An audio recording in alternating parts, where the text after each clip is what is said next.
Então nós vamos falar um pouco da diferença agora do single-ended, que é o sinal desbalanceado, para o sinal diferencial, que é o balanceado. Esse sinal diferencial, como nós vimos, é o da ponte de Wheatstone. Como é que funciona a ideia mais ou menos? O sinal single-ended, ele tem um fio, que é o ground, que é a referência, e ele tem outro fio, que é onde o meu sinal trafega. Ou seja, eu tenho dois fios. Já o meu sinal diferencial, ou balanceado, como vocês viram, eu tenho sempre dois fios. Se convenciona a chamar mais e menos, só para referência, porque geralmente eu tenho o sinal AC, e um terceiro fio, que é o ground.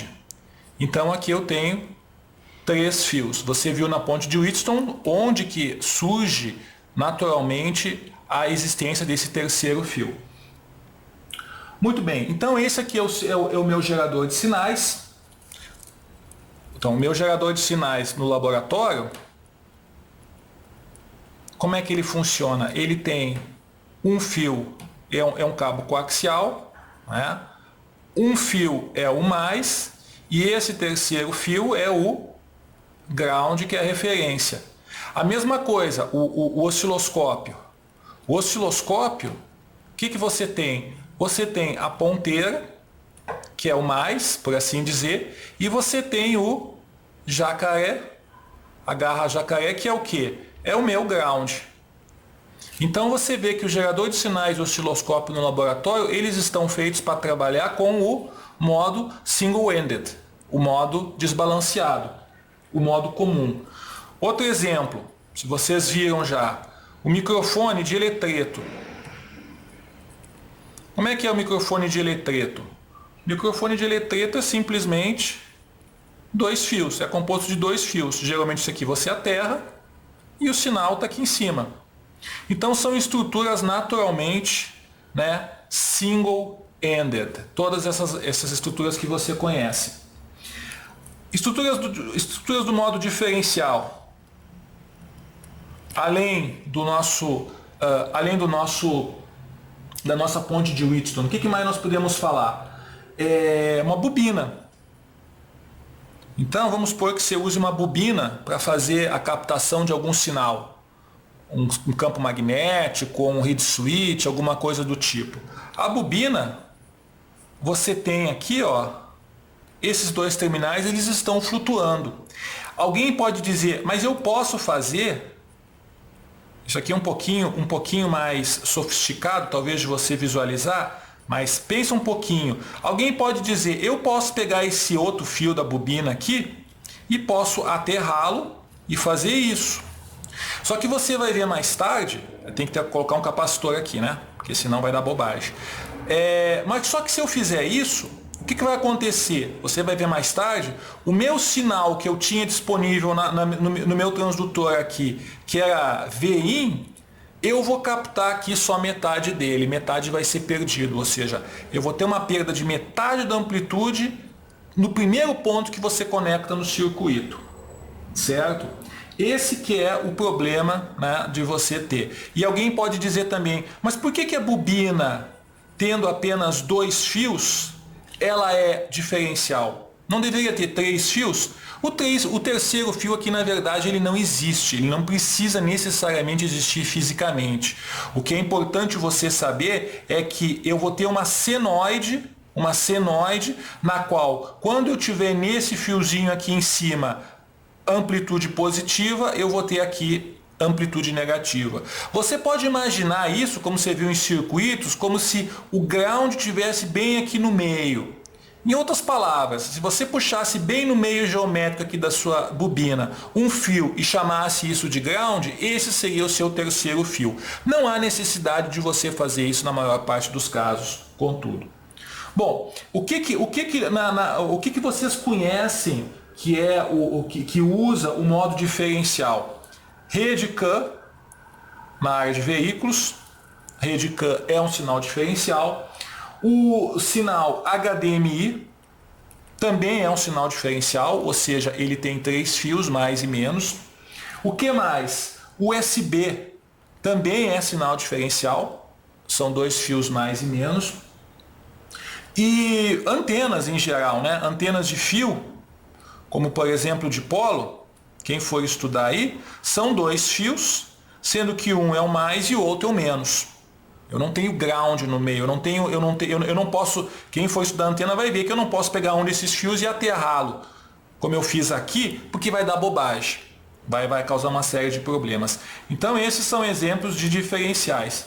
E o que existe de modo comum, né? De modo desbalanceado? O que existe de modo comum é o quase extinto, quase defunto RS-232. O RS-232, que é a antiga porta serial, trata-se apenas de um fio e o segundo ele era o ground. É o que a gente pode aí usar, né, como exemplo.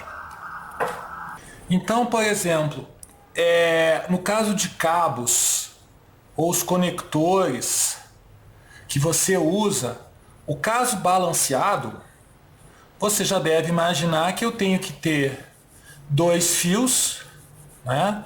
Dois fios, dos quais um é o mais, um é o menos. Eventualmente pode existir um terceiro que é o ground. Já no caso do desbalanceado, unbound, você precisa apenas ter o quê? Um fio, que é o mais, que é o sinal, e o outro que é o ground. Então vocês devem ter visto o típico caso do cabo coaxial, o cabo que o osciloscópio usa. Eu sempre lembro que o osciloscópio tem aquela pontinha, onde você coloca no circuito, mais aquele jacaré, né, para você ligar no ground. Que é a referência, você está dizendo onde que você vai colocar o seu 0 volts. Então essa que é a diferença aí, certo? Os cabos, conectores, etc., eles têm que estar ajustados para o balanceado, ou para o caso balanceado, ou para o caso desbalanceado, ou para o caso diferencial, ou para o caso single-ended, ou modo comum, ou o nome que você use aí, há vários diferentes tipos de nomes. Mas a questão é, por que será que o modo diferencial é usado? Tem algum motivo para ele ser usado? Porque a princípio você pode imaginar que com 3 cabos vai ser bem mais complicado do que apenas com 2. Qual que é o motivo disso? O motivo é bem simples. No mundo real, ou seja, no mundo diferente do computador, diferente da lousa, diferente do papel, se você tem 2 fios aqui, vamos supor que você tenha um termopar aqui, ou um sensor qualquer. Você tem um sensor aqui numa ponta e você tem que correr o sinal desse sensor por, sei lá, 2, 3, 10 metros de cabo até vir no seu sistema condicionador de sinal, no seu amplificador. O que vai acontecer aqui?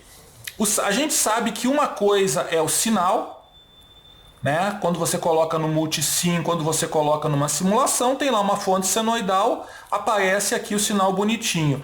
No mundo real, eu tenho também o ruído.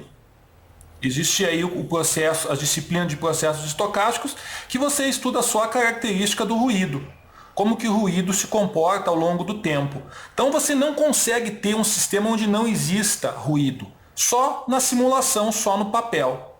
O que vai acontecer aí? É um negócio bem interessante. Presta bem atenção que isso aqui explica de forma bem clara por que você usa o sinal diferencial. Por que em áudio e em música sempre é melhor você usar um canal balanceado no violão, na guitarra, na sua mesa, em contraste ao canal desbalanceado. Por que ele gera menos ruído?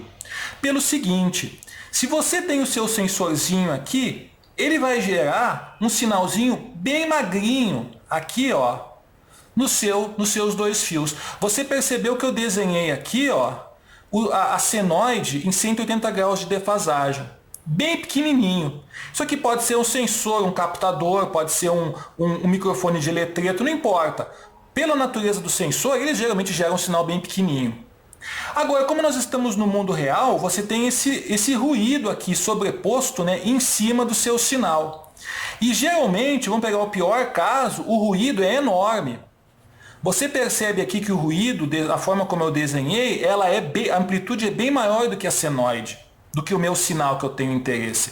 Só que o que acontece? Como geralmente esses dois fios, esses dois cabos, esses dois condutores estão próximos um do outro, esse ruído que aparece num fio vai ser praticamente igual, estou desenhando aqui diferente, mas é falta de habilidade, vai ser exatamente igual, né, praticamente igual na realidade a o que aparece no outro fio. Por quê? Porque os dois fios estão próximos. Como os dois fios estão próximos, o ruído que você vai induzir, ou pelo telefone celular, ou pelo uma fonte qualquer, um motor que foi ligado, ou qualquer outra bobagem que esteja acontecendo, vai aparecer o sinal muito parecido, muito semelhante nos dois fios. Então, olha só, eu tenho nos dois fios eu tenho o ruído grande, mas mesma amplitude nos dois fios, mesma amplitude e fase também, né, nos dois fios, mas o meu sinal, ele é pequeno, mas com 180 graus de defasagem. Por quê? É aquele princípio do sensor e aquele princípio da ponte de Wheatstone. Agora, se eu tenho o meu sinal aqui, esses dois fios estão operando no formato diferencial, ou seja, no formato balanceado, se esses dois fios têm o mesmo, um ruído enorme aqui, uma amplitude gigantesca aqui, mas com amplitude igual, com a fase igual, basta que esse meu amplificador faça o seguinte: ele amplifique a diferença, e isso é importante, entre suas entradas. Se eu conseguir fazer um sistema aqui dentro, um sistema eletrônico que amplifique a diferença entre esses dois fios, é a melhor coisa que pode acontecer. Por quê? O ruído é enorme, vai ser um menos o outro, vai sumir. E o meu sinal, como ele está a 180 graus de defasagem, você vai estar fazendo isso, somando, né? Aliás, subtraindo um negócio assim, ó, que vai dar, ele é pequenininho, né, como nós falamos aqui, ele vai aparecer na realidade, se isso aqui é 1, vai aparecer aqui 2. Então, esse é o conceito do nosso chamado amplificador diferencial. Você amplifica não o sinal em relação à Terra, mas você entra com dois fios e você amplifica, na realidade, né, a diferença entre esses dois fios. Fazendo isso, o ruído é morto, porque ele tem a mesma fase, né? O ruído é uma coisa assim, né? O ruído, ele é enorme, mas ele tem a mesma fase. Estou desenhando aqui bem maior, né? Bem maior do que aqui, só para você ver. Quando você fizer isso, o seu amplificador diferencial, isso aqui é tempo, vai ficar 0. Entendeu? Então, esse é o conceito do amplificador diferencial. 99% das aplicações de instrumentação, o primeiro estágio que você vai interfacear com o seu sensor, seja lá qual for, você vai ter um amplificador diferencial, né? Você vai ter. Então, a transição do mundo real, do sensor para a sua eletrônica, vai ter essa caixinha mágica aqui, que nós já vamos ver como é que funciona, chamado amplificador diferencial. E de novo, da onde que vem esse ruído? Esse ruído vem de indução eletromagnética, esse ruído vem da rede de alimentação da Eletropaulo, seja de algum motor que algum vizinho ligou, ou alguma indústria, alguma coisa assim, uma oscilação na rede. Existe aí uma série de motivos, uma série de fontes de ruído que podem acabar com o seu sinal. Acabar com e poluir o seu sinal. De novo, sempre o ruído vai ter uma amplitude muito maior do que o seu sinalzinho. Isso no mundo real. Se você simular no Multisim, se você simular no Proteus, no Spice, não tem ruído. Mas no mundo real, no nosso mundo concreto, existe, né, esse ruído.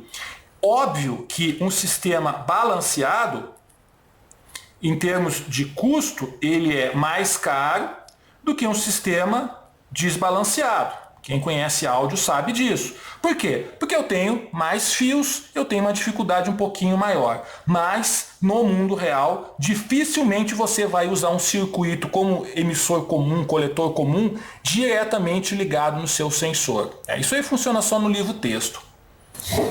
Então, um jeito de você visualizar de uma forma bem simples, qual que é a diferença entre o modo single-ended ou desbalanceado para o modo balanceado é você imaginar um transformador. Um transformador ideal, alguns circuitos em áudio inclusive usam coisas parecidas, no qual desse lado, é o lado desbalanceado, você entra com 2 fios, e aqui você tem no lado balanceado o mais e o menos. Se você quiser a referência, você tem aqui bem no meio, né, do transformador, você teria o seu 0 volts. Então esse seria, né, a forma de fazer a transição de balanceado para desbalanceado, ou vice-versa, usando trafo. Isso chama-se em RF e antenas particularmente balloon. Né? Aqui, como o nome está dizendo, balanceado para desbalanceado. Mas, seguindo adiante, como é que funciona, afinal de contas, qual que é o fundamento desse chamado amplificador diferencial? Esse circuito aí que consegue operar com sinais mais e menos. É um circuito, como você deve imaginar, deve ser um circuito simétrico. Então, é uma coisa mais ou menos assim. Vamos desenhar aqui. Aqui eu tenho VCC. Aqui eu tenho menos VEE. Isso aqui é importante que eu tenha sempre menos e mais. Vocês já vão entender por que na parte de polarização. Um resistor de emissor que é comum aos dois branches, aos dois ramos. RC e RC. Idealmente eles têm que ser os mesmos. Aqui eu tenho VO1 e aqui eu tenho VO2. Duas saídas.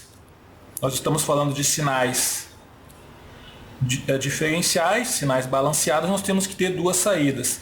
E aqui eu tenho VI1 e aqui eu tenho VI2. Input 1, input 2, output 1, output 2. Então você percebe que nessa circunstância aqui, só nesse circuitinho, você conseguiria estar ligando a sua ponte de Wheatstone que nós vimos lá atrás, né?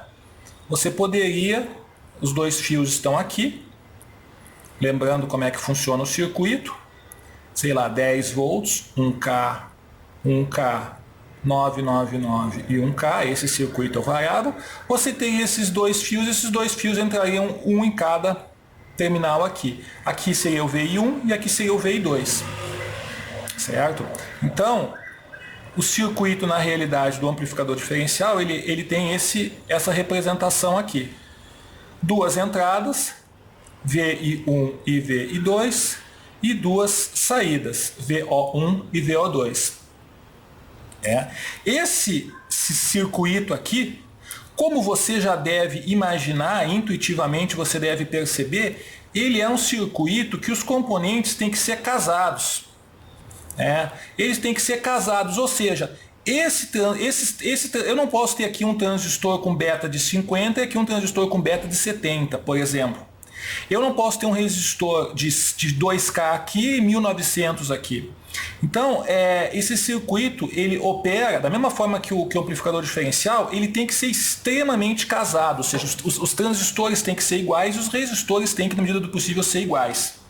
Porque senão você vai estar desbalanceado e o negócio não vai funcionar. Eu também posso usar esse circuito, alguém pode imaginar, mas esse circuito só opera com sinais que são balanceados. E se eu tiver um sinal desbalanceado? Se você tiver um sinal desbalanceado, você simplesmente faz isso. E eu já vou adiantando para vocês. Você vai colocar uma senoide aqui. Nesse fio você vai ter a senoide invertida. E nesse fio você vai ter a senoide grandona com 180 graus. Qual que é o problema aqui? Nenhum. Eu não amplifico na realidade a diferença entre esses dois sinais, por isso que é amplificador diferencial. Eu estou amplificando então o sinal, a senoide, seno de ômega t, menos zero. Vai aparecer aqui esse seno amplificado. As saídas elas sempre estão aqui em 180 graus uma da outra. Essa é a realidade. Então, como é que funciona esse circuito aqui? Eu vou ter aqui o VO2 e eu vou ter aqui o VO1. E aqui eu vou excitar uma senoidezinha pequenininha no VI1. A ideia é mais ou menos essa. Você percebe que esse circuito, da forma como está desenhado aqui, ele não tem ground.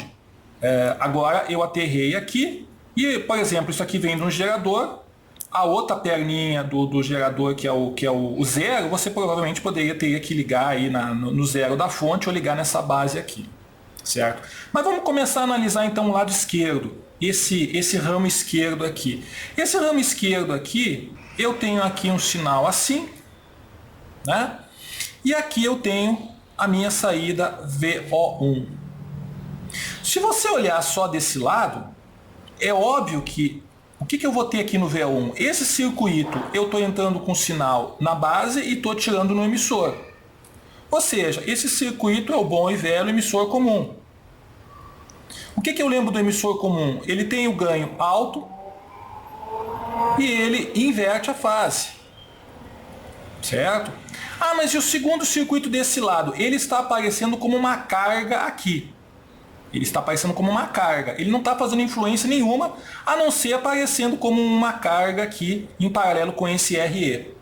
Consequentemente, se ele tem um ganho alto e ele inverte a fase, o VO1 aqui, o que vai aparecer? Eu vou ter a senoide invertida e grandona. Então esse é esse ladinho aqui. Se você for olhar, é o que nós desenhamos aqui, ó. É o que nós desenhamos aqui. A convenção saiu desse negócio. Agora, vamos para o lado direito. No lado direito, na base, eu não tenho sinal nenhum. Eu não tenho sinal absolutamente nenhum aqui na base. Mas eu tenho sinal AC nesse segundo circuito? Tenho sim. Por quê? Porque esse terminal aqui, esse nó, esse resistor de emissor, ele é comum tanto para esse como para esse. O que você percebe aqui? Você percebe aqui o seguinte. Que configuração que eu tenho quando eu coloco o sinal na... De novo, eu tenho o sinal aqui no emissor. O sinal aqui aparece no emissor.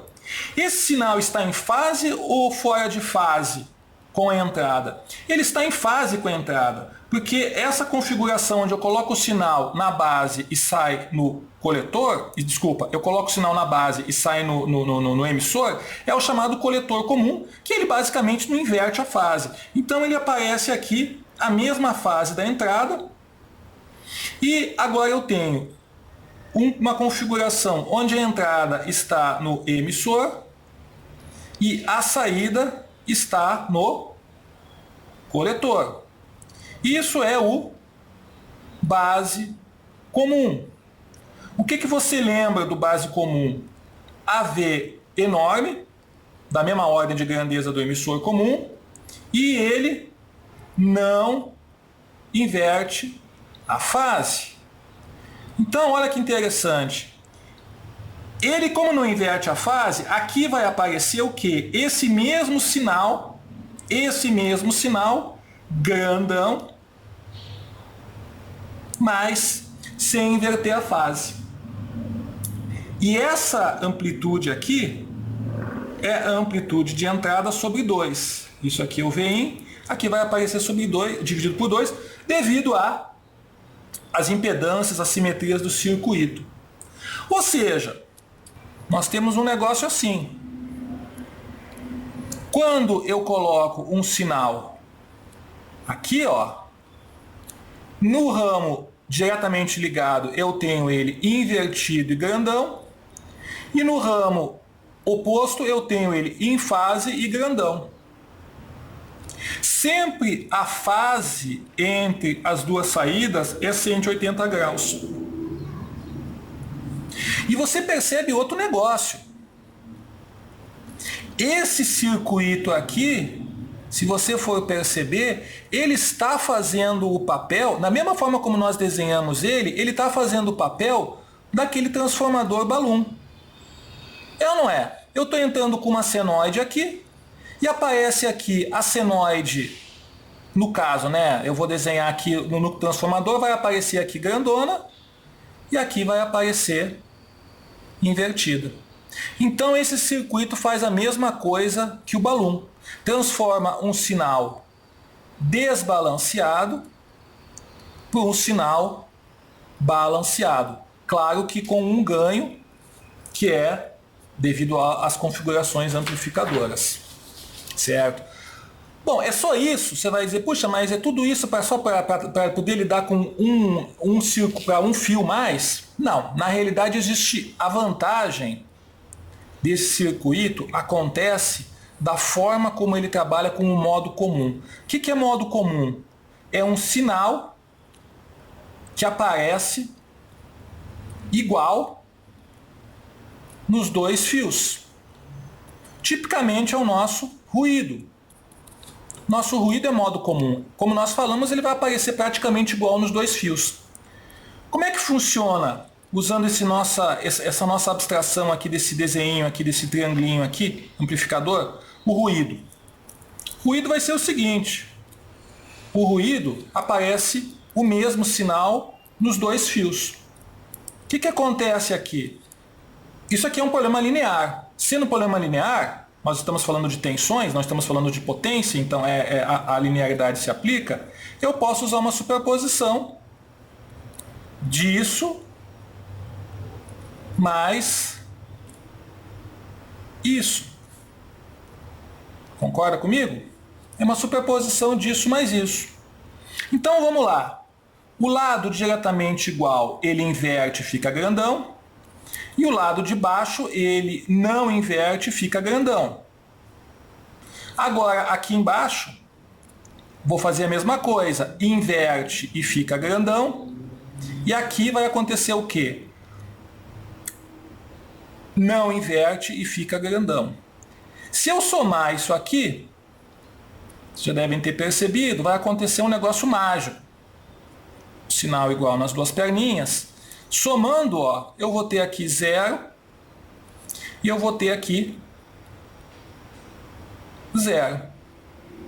Ou seja, eu mato o meu modo comum. Então o meu circuito ele é mágico no seguinte sentido. Ele amplifica sinais que são diferentes nos dois fios e sinais que são iguais nos dois fios, que é o típico caso do ruído, ele mata. Aí você vai perguntar, em que extensão ele mata esse modo comum? Ele mata o modo comum tanto mais quanto a simetria for perfeita.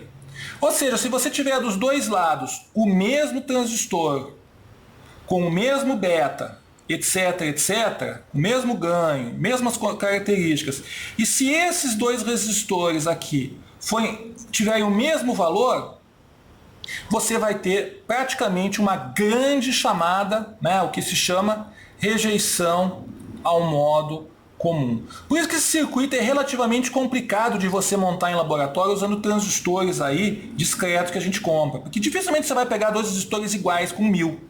Um vai ser 980, outro vai ser 1020, e isso degrada o modo comum. Nós já vamos entender melhor por quê. Por causa disso, se usam transistores casados. Ou seja, são chips que dentro do chip tem vários transistores. As perninhas estão aqui para fora, você tem acesso a eles, né? E você acessa as perninhas dentro do mesmo chip, o mesmo transistor. Por que você faz isso aqui? O típico exemplo é o, se eu não estou equivocado, o CD4007, que nós vamos usar aí, que é um MOSFET. Porque quando você coloca dentro de uma mesma pastilha transistores, como eles são construídos no mesmo formato, no mesmo processo, com o mesmo material, com as mesmas máquinas, as mesmas receitas, provavelmente eles vão ser muito próximos um do outro. Então você consegue, com esses pares casados, esses chips, esses circuitos integrados, fazer amplificadores diferenciais bem precisos, que eles consigam rejeitar o modo comum de uma forma bem forte.